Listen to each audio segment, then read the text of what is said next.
नमस्कार। प्रदेश के कर्मचारियों से संबंधित दो बहुत ही महत्वपूर्ण जानकारी प्राप्त हो रही है। दोनों ही जानकारी आपको बारी बारी से बताऊंगा।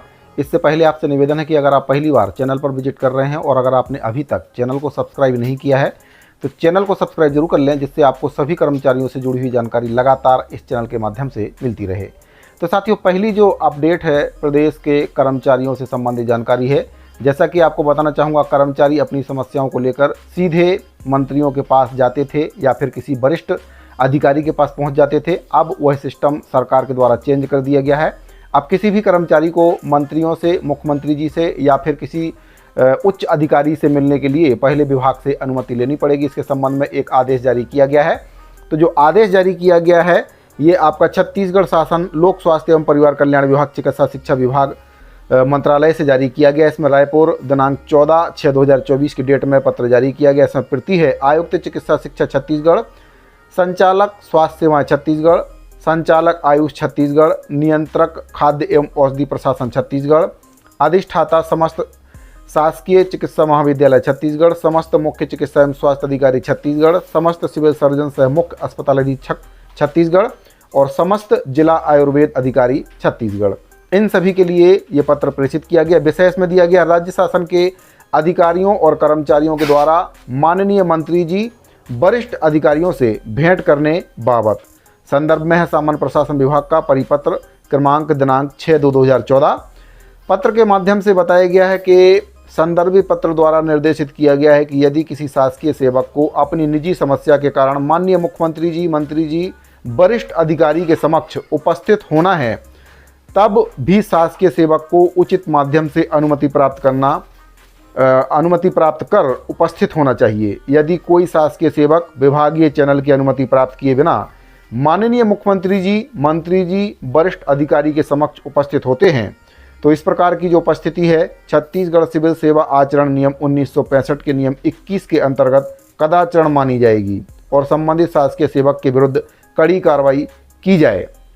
दूसरे नंबर के कॉलम में से बताया गया कि उल्लेखनीय है कि शासकीय सेवक एवं अन्य सेवाओं से संबंधित मामलों के निराकरण हेतु उचित माध्यम से वरिष्ठ अधिकारियों को अभ्यावेदन प्रस्तुत करने के निर्देश पूर्व में ही उपलब्ध हैं।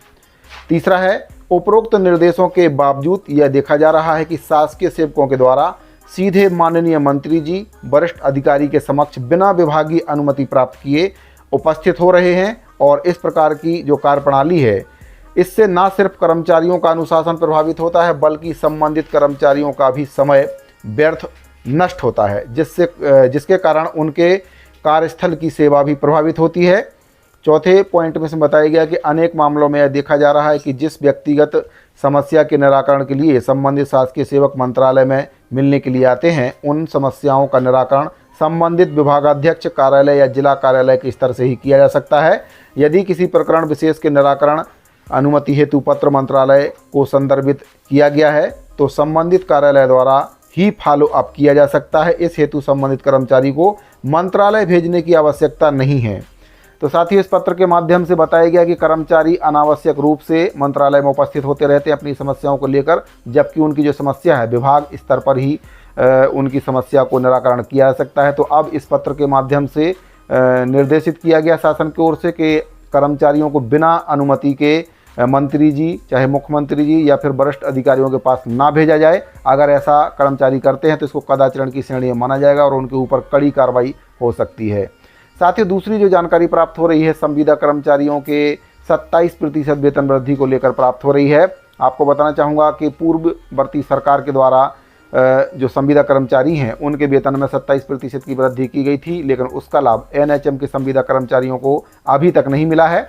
इसी मांग को लेकर संविदा कर्मचारी लगातार संघर्ष कर रहे हैं और अब एक पत्र उप मुख्यमंत्री विजय शर्मा जी के द्वारा स्वास्थ्य मंत्री श्याम बिहारी जायसवाल जी के लिए लिखा गया है, जिसमें उनके द्वारा 27% की जो वेतन वृद्धि है वह एनएचएम के संविदा कर्मचारियों को देने की बात कही है। तो आपको बता देता हूं कि पत्र में क्या कुछ कहा गया है। तो साथियों, ये पत्र आपका उप मुख्यमंत्री विजय शर्मा जी के द्वारा प्रेषित किया गया है 18/6/2024 को। इसमें प्रति है श्री श्याम बिहारी जायसवाल जी, माननीय मंत्री लोक स्वास्थ्य परिवार कल्याण चिकित्सा शिक्षा 20 सूत्रीय कार्यान्वयन छत्तीसगढ़ शासन। विषय है राष्ट्रीय स्वास्थ्य मिशन के संविदा स्वास्थ्य कर्मचारियों को लंबे 27% वेतन वृद्धि दिए जाने के संबंध में।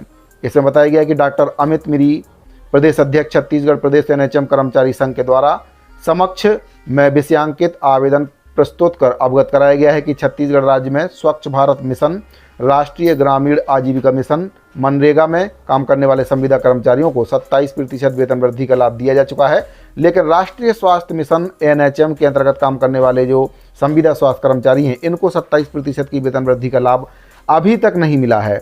उनके द्वारा 27% वेतन वृद्धि का लाभ दिए जाने की मांग की गई है। अतः प्रस्तुत ज्ञापन मूलतः आपकी ओर यथोचित कार्रवाई हेतु प्रेषित संलग्न। तो इसमें जो प्रेषित किया गया है विजय शर्मा जी के द्वारा, जो कि उप मुख्यमंत्री हैं छत्तीसगढ़ शासन के, और इनके द्वारा माननीय स्वास्थ्य मंत्री श्याम बिहारी जायसवाल जी के लिए पत्र प्रेषित किया गया है कि जो स्वास्थ्य विभाग के कर्मचारी हैं, एनएचएम के कर्मचारी हैं, उनको 27% की वेतन वृद्धि दी जाए, क्योंकि बाकी विभागों के कर्मचारियों को इसका लाभ मिल रहा है, लेकिन एनएचएम के जो संविदा कर्मचारी हैं उनको आज तक इस बढ़ी हुई वेतन वृद्धि का लाभ नहीं मिला है। तो कर्मचारियों से संबंधित ये दो बहुत ही महत्वपूर्ण जानकारी प्राप्त हो रही थी। अगर आपको ये जानकारी अच्छी लगी हो तो वीडियो को लाइक और चैनल को सब्सक्राइब जरूर कर लें। साथ ही अगर आप इन दोनों आदेश की पीडीएफ फाइल को देखना चाहते हैं, डाउनलोड करना चाहते हैं, तो इसका पीडीएफ फाइल आपको हमारे टेलीग्राम चैनल पर मिल जाएगा। टेलीग्राम चैनल का लिंक वीडियो के डिस्क्रिप्शन में दिया गया है। लिंक पर क्लिक करके आप सीधे चैनल पर जाकर वहाँ से इन दोनों ही पीडीएफ फाइल को डाउनलोड कर सकते हैं। साथियों, मिलते हैं अगली वीडियो में। अभी के लिए दीजिए इजाज़त। धन्यवाद।